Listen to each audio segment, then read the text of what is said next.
সক্ষমতার চেয়ে বড় অঙ্কের বাজেটে থাকে বড় অঙ্কের ঘাটতিও, যা বাস্তবায়নে বিদেশি অর্থের উপর নির্ভর করতে হয় সরকারকে।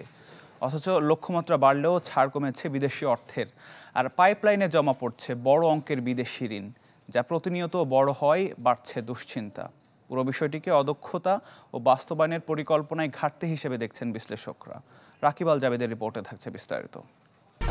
1, 2, 3 ঢাকায় জমি জিতে নিন 100% ক্যাশব্যাক সহ 20 কোটি টাকার পুরস্কার।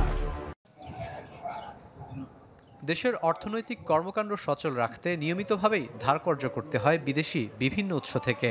কখনো প্রকল্প বাস্তবায়ন, কখনো খাদ্য সহায়তার, কখনো বা অনুদান হিসেবেও দেশে আসে এই অর্থ। আর সম্প্রতি ডজনখানেক মেগা প্রকল্প বাস্তবায়নকালে জোর আলোচনায় এসেছে এই খাত। চলতি 2023-24 অর্থ বছরের বাজেট অর্থায়নেও এই ব্যবস্থা থেকে ধার করার লক্ষ্য 1,02,000 কোটি টাকার উপরে। কিন্তু সমস্যা হচ্ছে এই ধারের প্রক্রিয়া কাগজে কলমে এগুলেও অদক্ষতার কারণে আটকে যাচ্ছে ছাড় করতে গিয়ে। যেমন 2022-23 অর্থ বছরের প্রথম 9 মাসে $307 কোটি প্রতিশ্রুতির বিপরীতে ছাড় হয় $536 কোটি।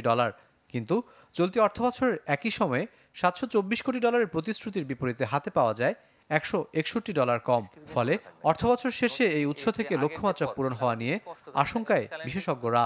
যেটা অসামঞ্জস্য তৈরি হয়, এটার কারণেই আসলে এই যে বাস্তবায়ন যেটি হয়, যে প্রকল্পগুলো হয়, তো সেগুলো ঠিক সময় মতো বাস্তবায়িত হয় না, যার ফলে অর্থ ছাড় হওয়াটা একটা যেমন বড় সমস্যা, তেমনিভাবে এই যে প্রকল্প বাস্তবায়ন হওয়াটাও একটা বড় সমস্যা। আমরা কিন্তু একটা খুব কঠোর একটা অবস্থানে আছি, যেখানে যে কোনো সময় পা পিছলে গেলে আমাদের একটা বিশাল হোঁচট খেতে হবে। যে কোনো দিকে সরকার যাক না কেন, সরকার একটা বিপজ্জনক অবস্থানে আছে। সময়মতো ঋণ বা ধারের টাকা ছাড় করতে না পারার কারণে লম্বা হচ্ছে বিদেশি অর্থের পাইপলাইন। ইআরডির হিসাবে সবশেষ অর্থবছর শেষে যার পরিমাণ ছিল প্রায় $45 বিলিয়ন। এই অর্থ বাংলাদেশের মোট জিডিপির 10% কাছাকাছি। সময়মতো প্রকল্প বাস্তবায়ন ও অর্থ ছাড় করতে না পারায় চাপ পড়ছে অভ্যন্তরীণ উৎসের উপরে, যা নষ্ট করছে সামষ্টিক অর্থনীতির ভারসাম্য। বিশেষজ্ঞরা মনে করছেন, অর্থ ছাড়ের চেয়ে ঋণ ও সুদ পরিশোধের প্রবণতা বড় হওয়ায় দুশ্চিন্তা বাড়ছে আর্থিক ব্যবস্থাপনা নিয়েও। কিছু টাকা বিদেশ থেকে আসবে, সেটাকে তাতে রিলিজ করানোর চেষ্টা করবে, ইনক্লুডিং আইএমএফের টাকাটাও। সরকারের বহু দিক থেকেই খাড়ার ঘা আসতেছে।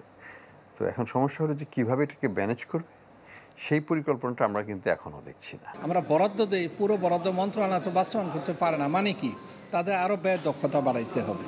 তো এক্ষেত্রে জবাবদিহিতা বাড়াতে হবে, এক্ষেত্রে পর্যবেক্ষণ পরিবীক্ষণ বাড়াইতে হবে। যেটা বাজেট হবে সেটাই বাস্তবায়ন করতে হবে। আমাদের যেন এই সংশোধনীয় বাজেট না করতে হয়, যে বাজেট প্রথমে করব সেটাই আমাদের বাস্তবায়ন করতে হবে। আসছে 2024-25 অর্থবছরের বাজেটেও বড় নির্ভরতা থাকছে বিদেশি উৎসের উপর।